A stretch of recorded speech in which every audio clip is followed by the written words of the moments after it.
আসসালামু আলাইকুম প্রিয় দর্শক, যে যেখান থেকে আমার এই ছোট্ট একটি ভিডিও দেখছেন সবাইকে আন্তরিক শুভেচ্ছা ও ভালোবাসা রইল।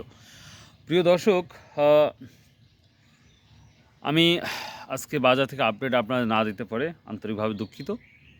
তো আমি চেষ্টা করি তারপরেও প্রতিটা আপডেট রেগুলার আপলোড করার, তারপরে অনেক কারণে হয়ে ওঠে না, অনেকটাই ব্যস্ততার মধ্যে দিন যাচ্ছে।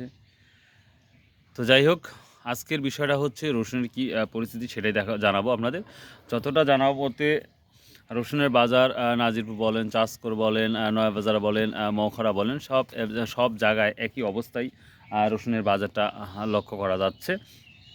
সেটা হচ্ছে সর্বনিম্ন যদি আমরা বলি 6,500 বা 6,000 টাকার পর্যন্ত রসুন আছে, থেকে শুরু করে 8,200-300 টাকা পর্যন্ত রসুন দেখা যাচ্ছে।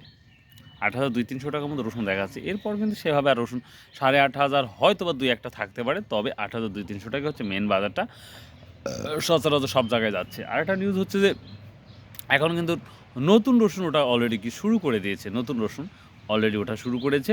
তো নতুন রসুন 5,000-6,000 টাকার মধ্যে বিক্রি হচ্ছে। তো আমাদের অঞ্চলে আমি কালকে নয়াবাজার কিন্তু নতুন রসুন দেখিয়েছি আপনাদের। আদারওয়াইজ নাজিরপুর, চাষকোর বা মখরা এখনও সেভাবে ওঠা শুরু করে নাই। তো মেবি 15 থেকে 20 দিনের মধ্যেই নতুন রসুনের আগমন ঘটবে। আর পুরাতন রসুনের সেইভাবে যে চাহিদাটা আমরা খুবই কম দেখতে পাচ্ছি।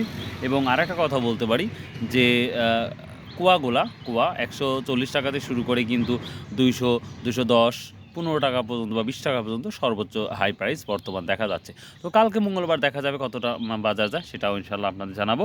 তো এই ছিল আজকের রসুনের আপডেট। আর পেঁয়াজ বরাবরই 1300-1400 টাকা পর্যন্ত সর্বোচ্চ বাজার পেঁয়াজের। তো so if you like this video, subscribe, share and comments. Bye, আল্লাহ হাফেজ, আসসালামু আলাইকুম রহমতুল্লাহ। আর অবশ্যই আসুন 5 ওয়াক্ত নামাজ পড়ি, সৎ উপায়ে কীভাবে ব্যবসা করা যায় সেই থিঙ্কিং করুন।